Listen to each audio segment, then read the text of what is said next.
Welcome to the Boardroom Sessions podcast. In these sessions, we meet the most amazing and interesting people.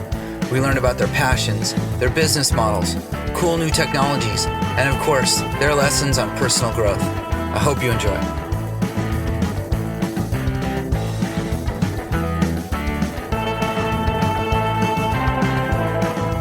In this Boardroom Sessions podcast, we meet Benjamin Gleitzman of Replicant A.I. Replicant's leading the way in conversational AI. We talk about Benjamin's pathway to being a co-founder of a Silicon Valley startup through an MIT graduate. Talk about the use cases for a conversational AI, both inbound and outbound, which are very fascinating. We talk about the reasons why various use cases are out there today with staffing challenges and the Great Resignation. Very interesting conversation, very pertinent right now, and looking forward to sharing with you. Hope you enjoy. Benjamin Gleitzman, welcome to the Boardroom Sessions podcast. How you doing? Thank you so much for having me. Very excited to be here. So, folks, Benjamin's with Replicant, and Replicant's one of the new school leaders, I would say, in some technology around the AI stack and the customer experience portfolios of a lot of the things that I'm interested in and working around. And I thought I would get an opportunity to meet Benjamin and introduce him to everyone here. So, Benjamin, appreciate you being here. Why don't you tell us what Replicant does? Well, Replicant's in a bit of an emerging category that we call contact center automation. And what we're really aiming to do is automate those tier one customer service calls, the calls that agents don't want to take, so that you can free them up to focus on the more complex and I would say the nuanced customer challenges. You know, there's enough going on in the contact center. You'd love to have a machine answering those minutia questions so that the agents can do some better work. So it's a voice bot, like a thinking machine, I think you call it?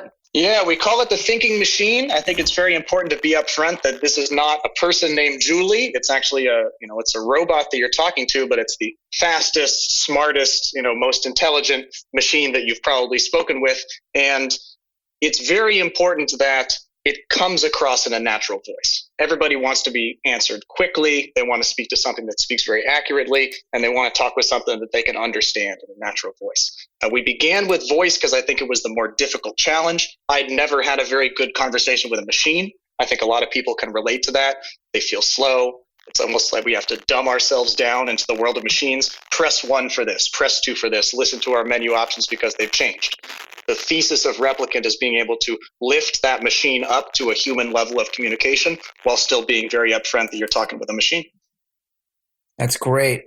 So it actually can bolt on top of an existing call center. So my understanding is that your tool can actually sit on top of an existing call center platform. Yeah, it's a great point. I think that people are not necessarily looking for a complete rip and replace solution. You've probably spent a lot of time working on your IVRs, tuning those, and in many cases they work pretty well. We see a number of customers who come in and say, "Hey, can you try taking over, digit press number 5?" And so call comes into your contact center, person presses number 5 to get something like billing.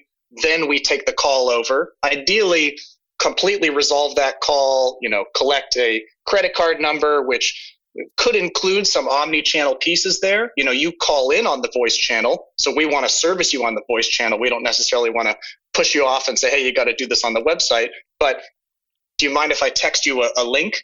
A quick SMS, you open that up, put your thumbprint on your phone, and then we've got your credit card number. If we need to get you back to an agent, we can, of course, connect you back into your contact center, back into your CCaaS, and create a ticket in an account so the agent sees right away, "Hey, Benjamin called in, asked for a change of his credit card. We completed that. And then they said, 'Hey, my bill's a little bit too high.' So we pass that call back off to an agent, and your agents can kind of take it from there with that warm transfer." And so that's important because a lot of folks think, "Hey, I'm not willing to trust some other, a thinking machine, if you will, to be able to handle my unique business that I have." They think that there's going to be an interaction, and I'm consistently letting them know that there's going to often be an interaction, but this thinking machine is going to alleviate a majority of the calls that are coming in and put them into a more into an asynchronous kind of conversation versus a synchronous conversation. What are your thoughts there? Yeah, I think if you think about the kind of calls that are coming into the contact centers now, especially now, increased call volumes, really difficulty around staffing, various volumes around outages. We're getting spikes from COVID. We're getting outages where BPOs can't handle the call volumes. We're seeing, I'm seeing tweets about 8-hour hold times. Wouldn't it be great if every call could be answered with zero hold time? All of those minutia questions could be taken out of the way by a machine. And then, you reserve those agents for something that requires empathy, something that requires creativity. But I'll admit that this is a dream that has been sold to many contact center experts for years. They said, hey, IVR is going to do this. And then they said, hey, talking IVR is going to do this. VIVR is going to do this. This is a new school of technology, which has really been fueled by the kind of AI revolution we've seen since 2015, 2016, paired together with a deep understanding of the way that conversation should flow, the way that people want to express themselves, the vernacular that they use, the kind of word choice they're going to have, being able to intimately understand that voice of the customer and meeting the customer where they are in the language they want to use instead of, asking someone to scream billing into the phone or press 2. No doubt. And I actually have teed up here off of one of your YouTube's quick conversation that you're having with one of your thinking machines. It'll give folks an understanding of actually how good the voice quality actually is here. So bear with me just a second. Hi there. Thanks for calling Prima Donna Pets, your one-stop shop for pet supplies. Based on your phone number, I have a matching account for Nyan in San Francisco. Are you calling about this account? That's me. Perfect. I've got your account pulled up right here. How can I help you today? I was wondering where my stuff was, and also I got a new credit card, so I wanted to update it. I can help you with both of those. Let's start by checking your shipping status. So as you can see there, the machine was able to pick up nuances in that conversation like stuff and knew that translated into the shipping status, right? And then updating credit card and how to go about doing that. And then later in that demo, it actually links the caller to, on their cell phone that they're calling from, it links them to I would call it a self-service link that allows them to put their credit card information in there. That's pretty amazing. And that's, I think, in most call centers, there's 2 or 3 of the most common calls can be solved for with some kind of direction to a portal, direction to an app, what I call self-service. Is that what you find as well? Yeah, you can definitely supercharge your self-service with a thinking machine. If somebody calls in and say, hey, where's my stuff? You can say, let me text you a link to, where it is. But when you've got them on the voice channel, why not just service them over the voice channel? Hey, your stuff's in, Chicago, and it's going to arrive tomorrow via FedEx. And I texted you I've also texted you a link if you want a reference. But being able to kind of elevate the conversation, make it even easier for the person to get what they want.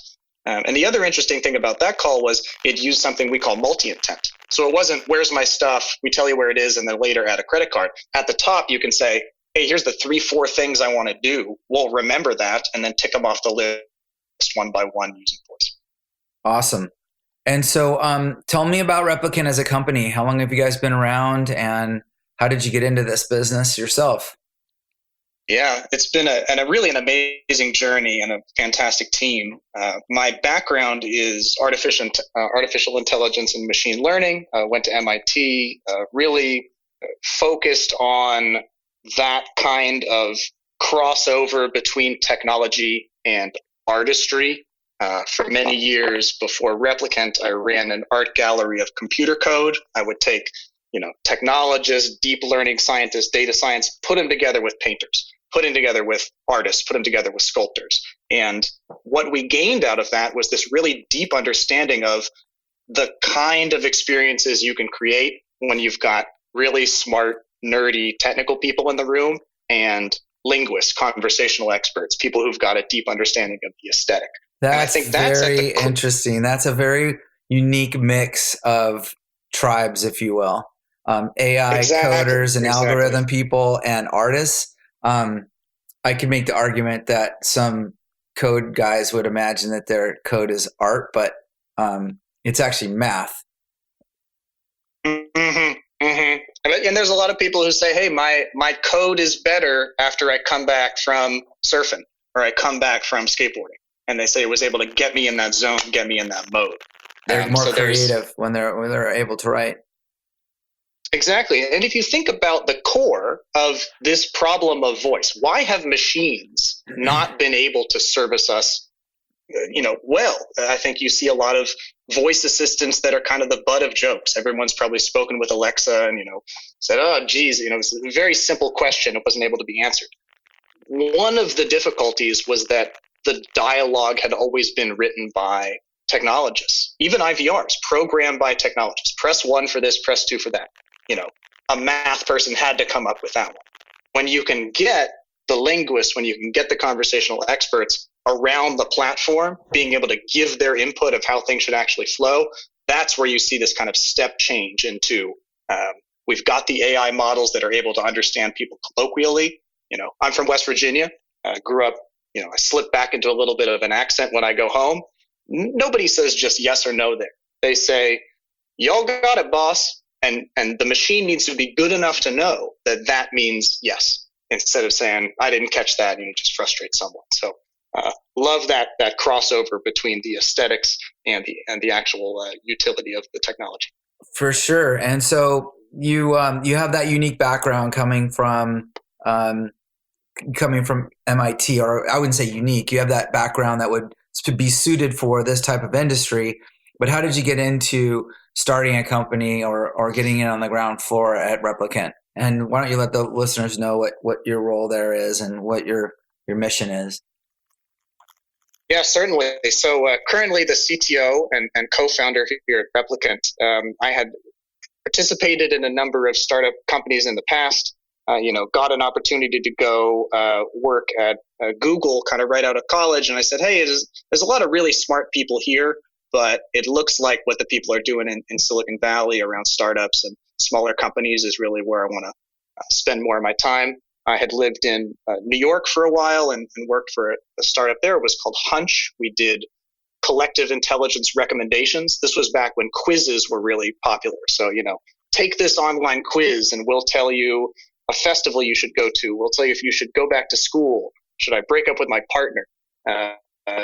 It could do a little bit of dating recommendations. It was really right at the beginning of some of these deep learning revolution pieces. But I had always had a little bit of a loftier idea of what I wanted these algorithms to be able to achieve.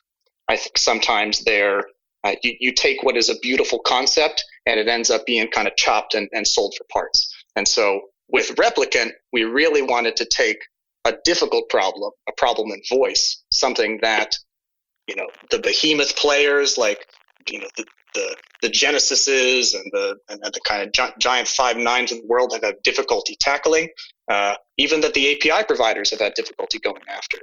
Dialogflow and Lex and some of these things from Google and Amazon. It's not that hard to go and build a talking robot. You can take these APIs and cobble them together and probably get something working in a short period of time. But to do it well is years and years of research and also a better understanding of how the dialogue should be constructed.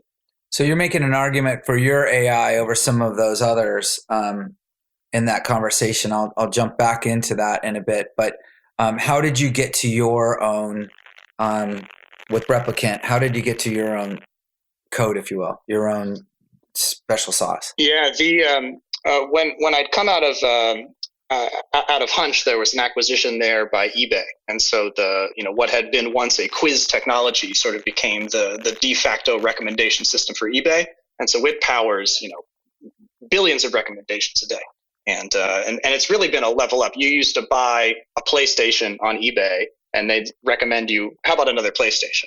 And so this idea of what's complementary. Let's recommend you some games. Let's recommend you some, controllers, things like this. It was interesting to work in that large technology setting.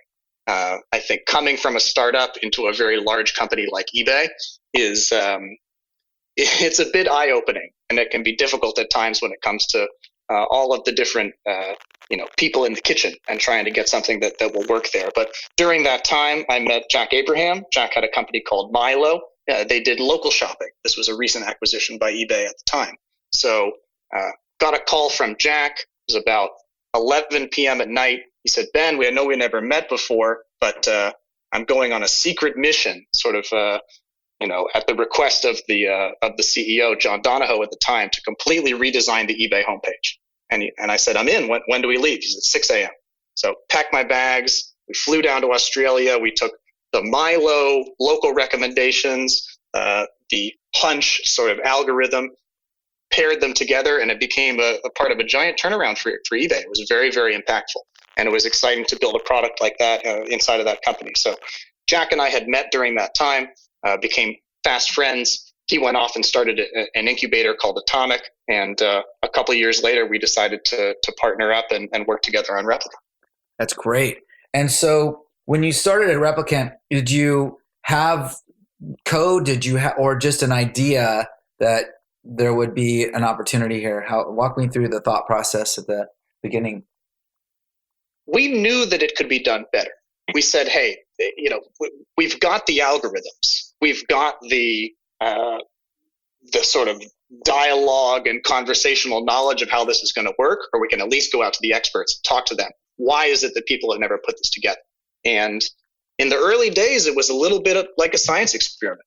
We would spend, all day trying to get, a talking robot on the phone. And if you think about the time between the end of when you finish speaking to the beginning of when that machine needs to respond, you've got less than a second. You've got 900 milliseconds. And in that 900 milliseconds, you need to get the audio piped into a transcription system, transcribe what's said, maybe figure out some intents. Did they say yes? Did they say no? Do a little bit of entity extraction. Did they give us an address? Synthesize a voice, and then pipe that back down a copper phone line. And so it's a really difficult challenge that I see a number of other companies have not quite solved yet. That's why you hear that clickety-clack typing noise on the phone. They're sort of covering up the latency in the transcription service. They're covering up the latency in the brain. Oh, that's interesting. And so I'd say the first... That's interesting. Mm-hmm, so that's actually a mask then for a slowness. They're trying to buy time. Yeah, it's a little bit of a crutch. And I understand why it is put in by some of these systems, but it's a little disingenuous. The hi, I'm Julie, and I can help you right away, or the clickety-clack typing noise, or these little things that are meant to, I suppose, put people at ease, but are actually just roadblocks. If you build your system right and sort of do it in a way that is fast and accurate, then you don't have to rely on these crutches. That's great. And so carry on. So you guys came up with and wrote your own. Yeah. And we really cut our teeth with a lot of outbound calling, which was very interesting. There's numerous outbound use cases. And these were kind of interesting calls that I didn't even know existed, calling restaurants and placing food orders, calling trucking companies and figuring out when things are going to arrive. And when it comes to those outbound use cases, time really matters. A person didn't necessarily call in and say, hey, where's my order? We initiated the call outbound. And, that restaurant owner is busy. That restaurant owner might have a thick accent. That restaurant owner might be frustrated. And so there's even less wiggle room for being slow or being inaccurate on those kind of calls. There's a lot of use cases for outbound, and I could go through a bunch, and I want to leave us here at the end of this conversation with many of those use cases, so we'll dive back in there. So fast forward to Replicant as a company right now, fairly, I would say, crowded space that you're in at the moment, and confused environment. I consider myself, a CX at least I'm savvy. I don't know if I prefer to call that myself an expert, but I would definitely tell you that I know a lot about the players in the market, and there's a lot of folks saying that they do voice AI, bolt on top of, integrate into various different tools today. How are you finding the market, and what are you seeing are some of the big trends, and where's the opportunity for Replicant? I think you're totally right that it's quite a crowded space. I heard a metric that there might be as many as 1,000 companies that sort of build themselves as conversational AI. And as a contact center leader, as someone who works in this space, that makes it very difficult to kind of separate, what's the cream from the chaff here. And I think it's so important when evaluating platforms like this to talk to the customers. Say, can you walk us through ideation to design to deployment to hypercare and continuous improvement? Because there's a lot of use cases out there, but there are very few successful case studies of companies that are able to take millions of calls a month in traffic and drive real meaningful and transformative change, which is it's a very tall order. It is. And so right now, Replicant is a voice and other. So other channels, intelligent machine. So walk us through some of the other channels that are there in what we call the Omni channel stack. Yeah, I think omni-channel is a little bit like AI. I think it gets thrown around, quite a bit, and everyone's got a little bit of a different meaning. But, we did begin with voice because it was the harder challenge. I think, I talk about a lot of companies in conversational AI. I mean, the chatbot space is massive. And it's difficult for companies to move from creating a world-class chatbot into creating something that can exist over the phone. For all of those issues that I talked about earlier, the algorithms have to be essentially rewritten from scratch for speed. You can't get the visual affordance that you have in SMS of like popping up that little speech bubble of like, oh, the machine is thinking. It's very, very different when it comes to voice. But I know that no contact center leader is going to want to have a voice AI vendor and a chat AI vendor and somebody else who does their SMS. You want to have that all under one roof, and you want to make sure that the conversations that you have on voice are improving the interactions that you'll have on chat, are improving the interactions that you'll get over SMS. As well as keep the conversation holistic so that you can record and report, right? So they need to have... The reporting and analytics is massive. I think you'll see a lot of these systems referred to as black boxes. They're kind of inscrutable. You don't understand why it made a decision. Hey, the machine told a caller, this or that. Why it make that decision? What's the explainability that's there? And with Replicant, the kind of advanced analytics that you get, the dashboarding, the ability to drill down into, show me everyone who called on that Friday and asked, to submit a credit card, and, having that ability to really drill down and get super technical and in the weeds there of those calls. That kind of data is the lifeblood of any AI system. That's what you need to drive improvement. That's what you need to get better. But it's also what customer success managers want to see. It's exactly what people want to know in the contact center. Am I getting better? Am I improving over time? What is the kind of sentiment of my callers? Are they getting the kind of service that they need? And so the analytics packaging is, and I know we're going to talk about some of these platform providers later, it's something that just comes out of the box. It works. You don't need to build this yourself internally. You don't need to go through the kind of development cycles necessary in order to make a fantastic product. It kind of, you get it for free by bringing in the thinking machine. So let's talk about some of those platform providers now. So real quick to just close the loop there. So not only voice, but SMS and chat, right? So you're cross-functional. Any way a human might be interacting with a company on some kind of messaging. You have the ability to work with those folks and keep that conversation holistic. Yeah, and you'd see it as a relationship with a customer over time. They might call in on a Monday. We'd text them a link to, where their order is. On Tuesday, they text back, hey, can I swap out my credit card number? We have a little bit of a chat back and forth. And then they might have a question over chat that's going to require, an agent intervention, a human intervention. So let's swap over into a system that can get an agent involved, like a Gladly, and then, include them on the SMS conversation. So I consider the thinking machine as just another agent in the contact center. It's just another entity that can take calls just like an agent. The knowledge is not going to walk out the door, if an agent leaves, and it can handle kind of elastically scale up to any amount of traffic that you're getting. So it can be really, really effective for dealing and triaging with a lot of that tier 1 customer support. And then let's not forget what you mentioned earlier, which was outbound use cases too. So there's a lot of time spent in contact centers with outbound dialers and or manual dialing for very common tasks, right? I think of healthcare. There's a lot of back and forth going on with insurance companies where they're having to do the very same conversation time after time after time. They're calling on a patient to make sure that they get the approval, and there might be some kind of gate that's being asked for by the provider. So they have to go through these gates. Those are very important today as well, right? Yeah, I think about the kind of business transformation that you can see when you enable an outbound use case.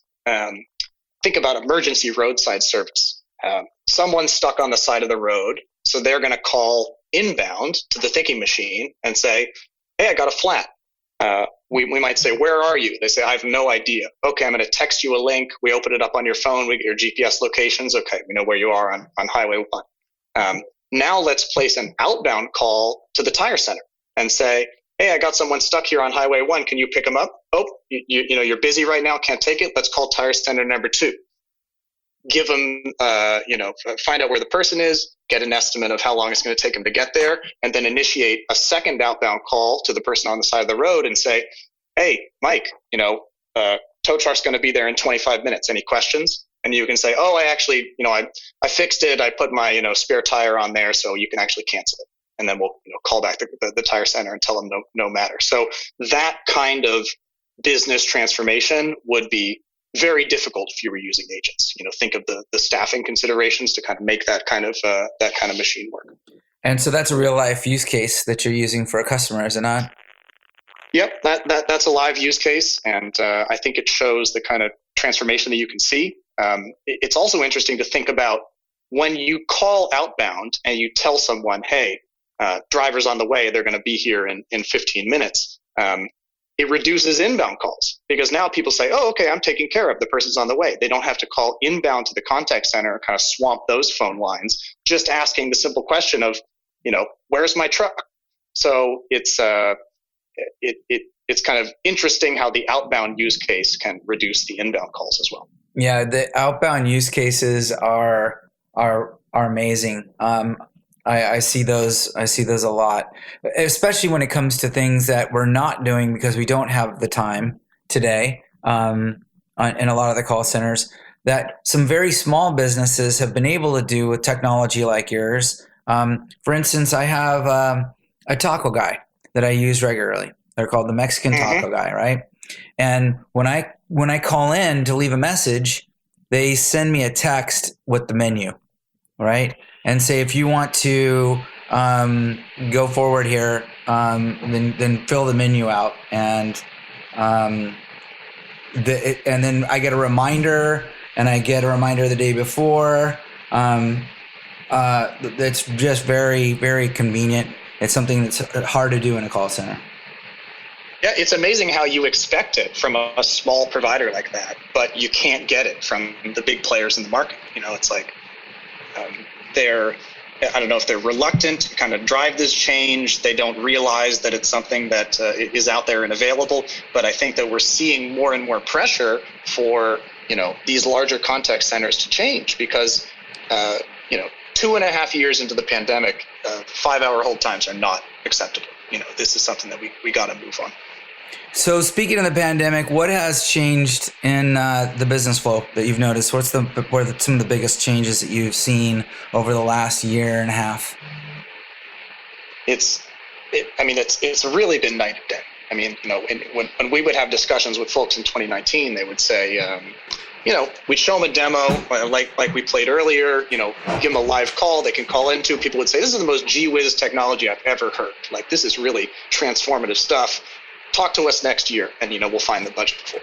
Now, with hold times as they are, with all, increased call volumes because people are not going into brick and mortars anymore, everybody's saying, how quickly can I get this thing up and running?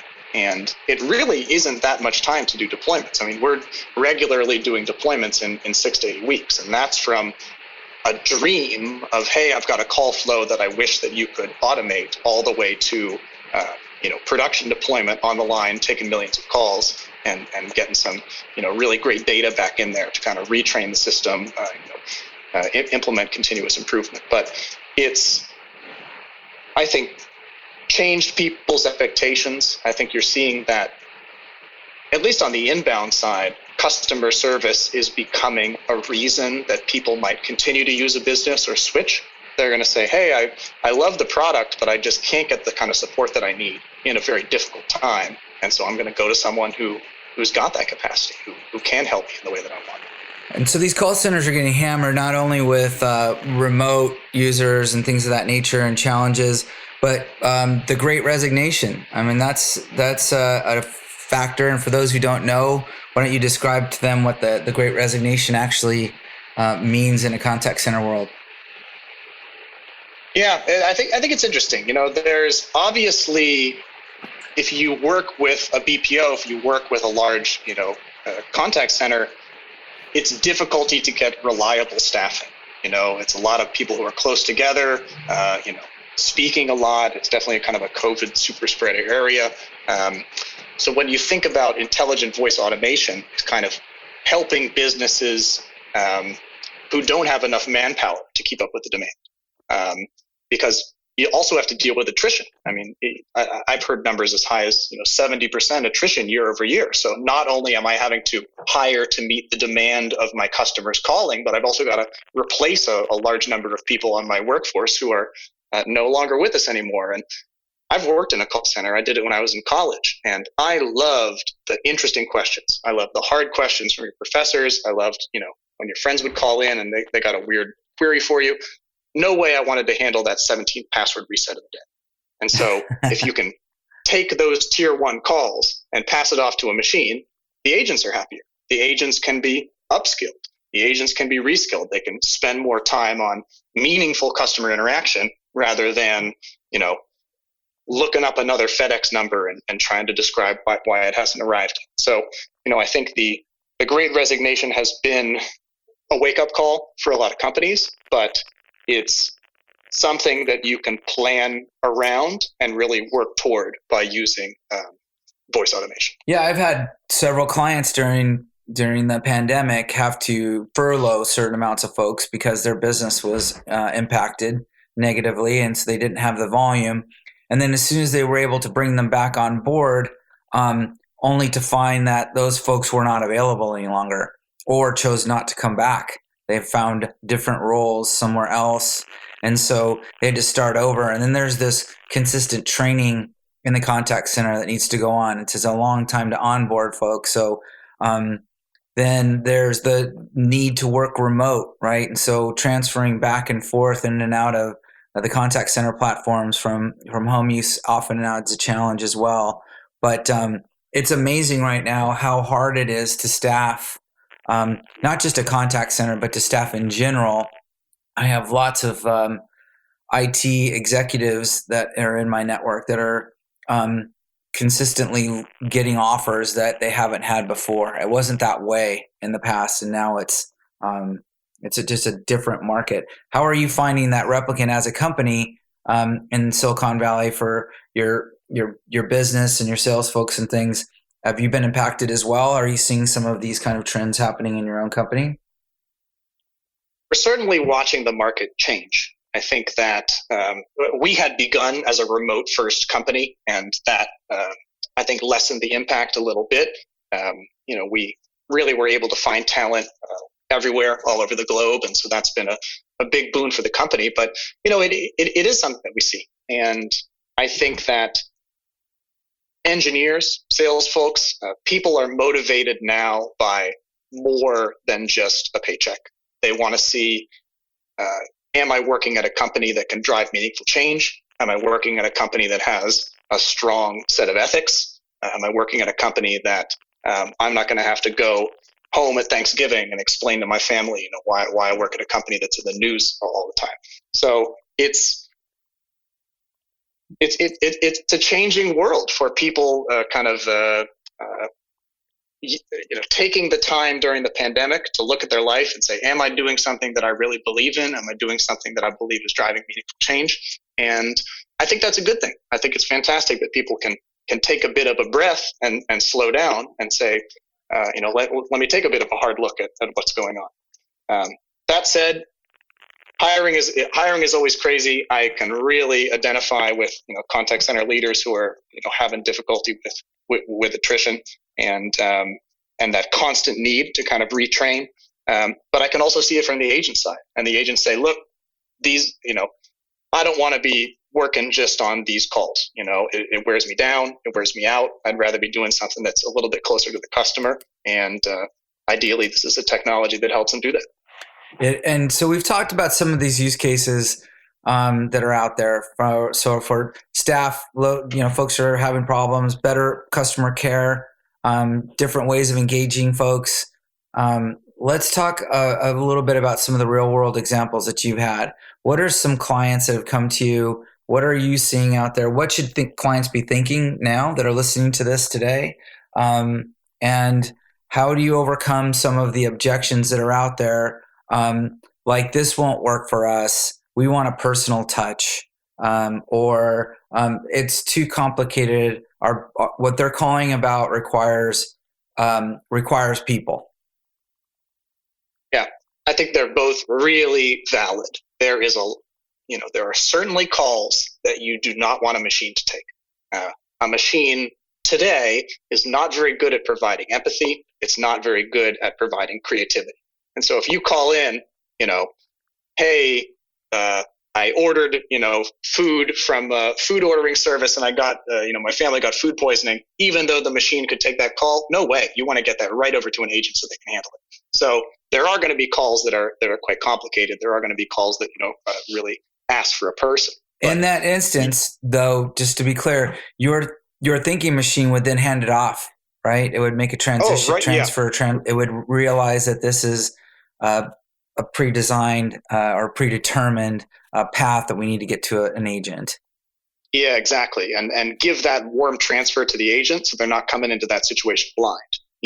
Put that ticket in Salesforce, have the screen pop available so the agent sees, exactly what they're walking into. Right. So we'll escalate to a human, right? And so we can do that. And that's something that makes people feel a lot better when they know that we can do that in their call centers, to escalate quickly to a human.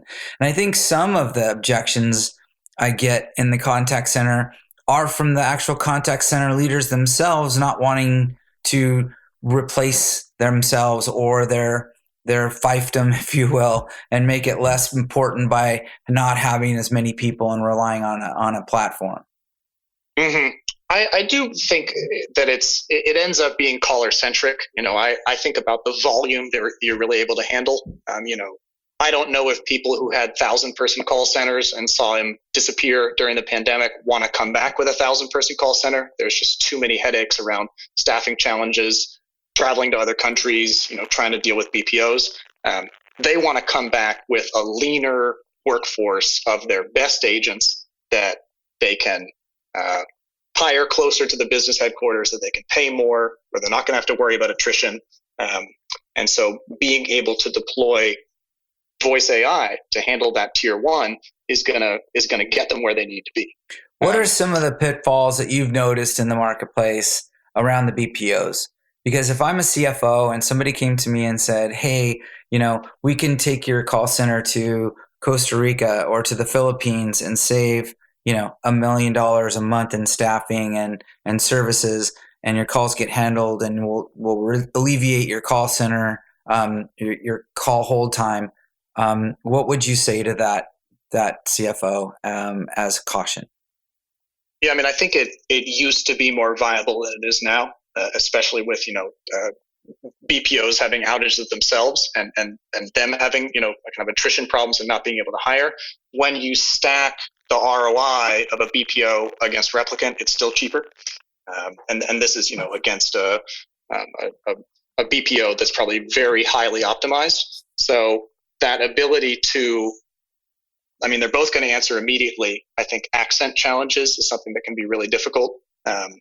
If you have callers who are a little bit older, one of our customers is the Because market, and they deal exclusively in products for older folks. It's incontinence products. They'll sell CBD. They've got a lot of callers who are quite old, and they love talking with the thinking machine. Some of the politest callers into the system. They really they say please, they say thank you to the machine. It's kind of endearing to hear, but that can be really difficult if you're using folks in another country. It can just the accent challenges can really be quite tough. So that ability to see an increased ROI, the same kind of benefits of elastic scale, not having to worry about call spikes and these sort of things, and to come in a voice that can match that of the caller is a big benefit. That's great. And so those are good use cases. A lot of it is in the contact center. What are some of the real world outbound that you were describing, just since we're on this topic and discussing use cases? Give us some of the ones that are out there that are that you've had ability to solve for. Yeah, I think that I could talk outbound and inbound. I think we discussed a few of the outbound use cases, which is any time that there's going to be a business call. There's so many B2B calls that happen. A shipper calling a trucking provider and asking for ETAs, and a bank calling an insurance company to say, did the person who I lent some money to go and insure that car that they bought? And that's actually a really interesting use case for us. And the case study is that we had a customer, one of the largest insurance providers in the country, flooded with calls from banks asking just about that. So many calls, in fact, that they were only able to ask about 3 policy numbers. So you call in, you wait 30 minutes on hold, you get to the agent, you're able to ask about 3 policies, and then you got to hang up the phone and call back in, wait another 30 minutes, ask about another 3 policies. It was just what they were limited to. That's a mandated issue that they have, that they can only do one instead of having somebody. Yeah. They said, hey, our call center's flooded, so we're going to kind of manually rate limit exactly how many policies you could look up. The insurance provider came to us. That was one of the first call flows that we automated. We had our longest call ever, 87 minutes. Someone from a bank calling the insurance provider. I think they made it through 27 different policies. Looking them up, asking various questions about what are the policy limits, when are the start dates, end dates, and it's really fantastic to see somebody ends an 87-minute with a machine and says that was fantastic, 5 stars. And so that's an example of integration. That's application to application or company to company integration without having integration. It's done over open phone conversation, which requires no collaboration between the companies to do an old school network or have some kind of portal with access or anything like that. This is a conversation over a phone.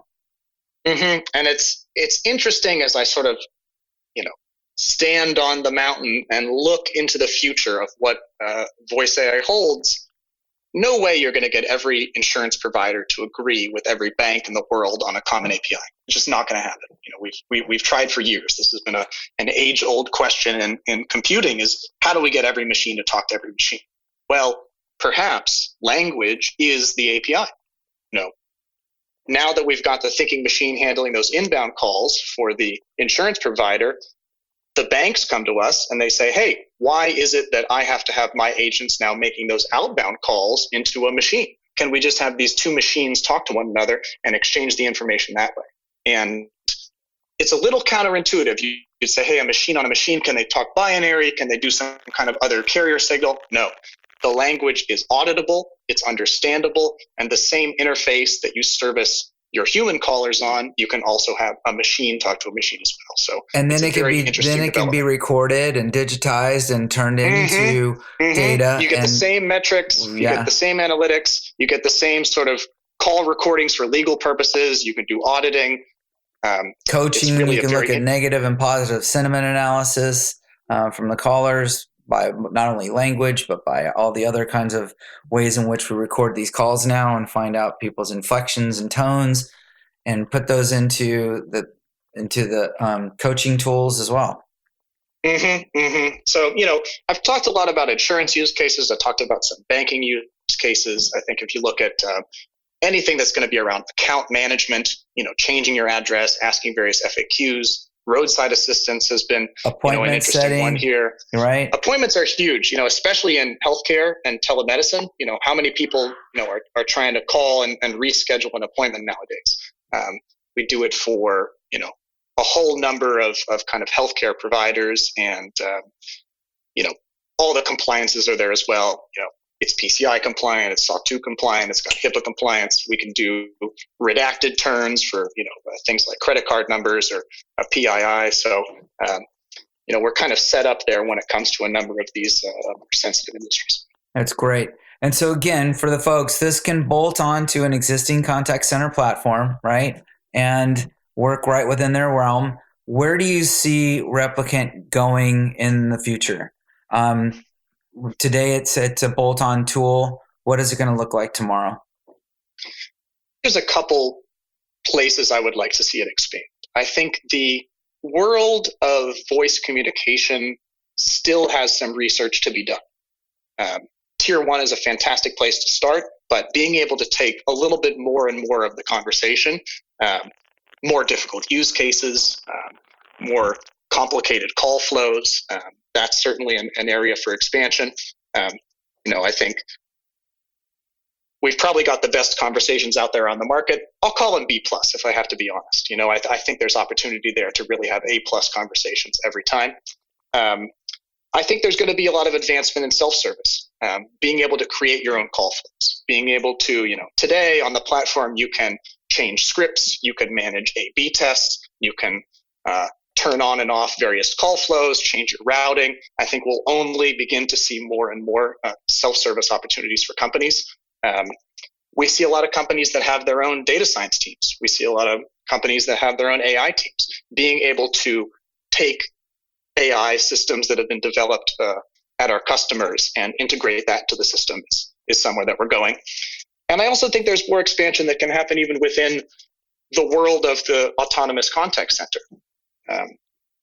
Agents and AI are really the base of that, but if we're already taking the beginning of the conversation, there's kind of an obvious step here into intelligent routing, being able to route to the right agent at the right time. If we're already recording the call, why don't we also do some analytics and reporting on the agent portion of the call as well? So being able to take those. I think there's a lot of steps that we can kind of advance there when it comes to agent assist and being able to provide some battle cards, pieces like that are going to kind of supercharge the agents on the line. There's a lot of opportunities and there's a lot of motivation in the future, but I do think it all starts with crafting the best conversations that we can, because at the end of the day, when folks call in, the 0 button's right there. They can always ask for an agent, and being able to keep people on the line, be able to kind of handle that conversation all the way through is that's the real selling point of the product. Benjamin, I think that's a great place to wrap it up here. I'm super excited about the future here. There's no question that the market, the drivers are there, meaning that we talked about staffing being a problem. We talked about people wanting quicker, faster, better service and having it on the mode of communication which they want, i.e. they're handheld, which I believe there's some statistics I've seen, more than half of all calls are made on a handheld.